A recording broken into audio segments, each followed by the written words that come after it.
রাধা অষ্টমীর দিন আমাদের আবার রাধারানীর কথা, কৃষ্ণ কথা, হরিকথা আমরা আবার শুনব গঙ্গাসাগরে। রাধা অষ্টমীর দিন আমি থাকব গঙ্গাসাগরে, কাকদ্বীপ।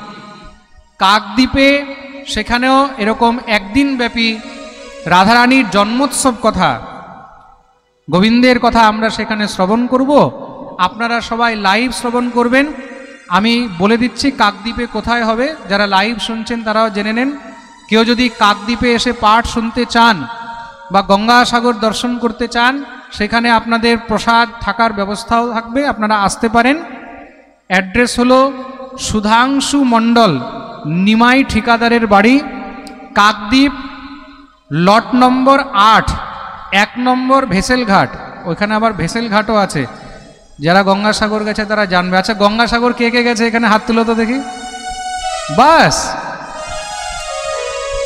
আরে শিউড়িবাসী ভক্তদেরকে বলছি তীর্থযাত্রা করা খুব দরকার। আর তার মধ্যে গঙ্গাসাগর তো পাশেই, বাংলায় বলে না সব তীর্থ বারবার, গঙ্গাসাগর একবার। কিন্তু এখন তো সুবিধা হয়ে গেছে, এখন গঙ্গাসাগরও বারবার যারা যায়, যখন সুযোগ পাবে গঙ্গাসাগর দর্শন করে আসবে। গঙ্গাসাগর অত্যন্ত অতি প্রাচীন তীর্থ আর অনেক মুখ্য তীর্থ।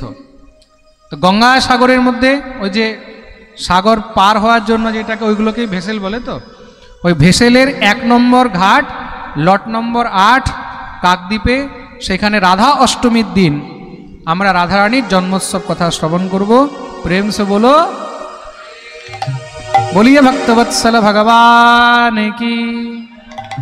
তা 31 আগস্ট রাধা অষ্টমীর দিন আমরা থাকব গঙ্গাসাগর কাকদ্বীপে। 1 তারিখে আমরা সাগর স্নান করব, গঙ্গাসাগর স্নান করে তারপরের দিন 2 তারিখে, এটাও জেনে রাখুন, 2 তারিখে রানাঘাটে সেখানে আমরা হরিকথা শ্রবণ করব। রানাঘাট, যারা লাইভ শুনছেন, রানাঘাট নদিয়ার আশেপাশে যারা ভক্তরা, তারা রানাঘাটে এসে সেখানে হরিকথা শ্রবণ করতে পারবেন। আর রানাঘাটেরও অ্যাড্রেস আমি বলে দিচ্ছি, রবীন সরকারের বাড়ি, ধানতলা, পুরাতন থানাপাড়া, পুরাতন Thanapara, Dhantala, gas godown road, Ranaghat Nadia. ধানতলায় পাঠ হবে, রানাঘাটে যে ধানতলা আছে, আপনারা সেখানেও হরিকথা শ্রবণ করতে পারবেন।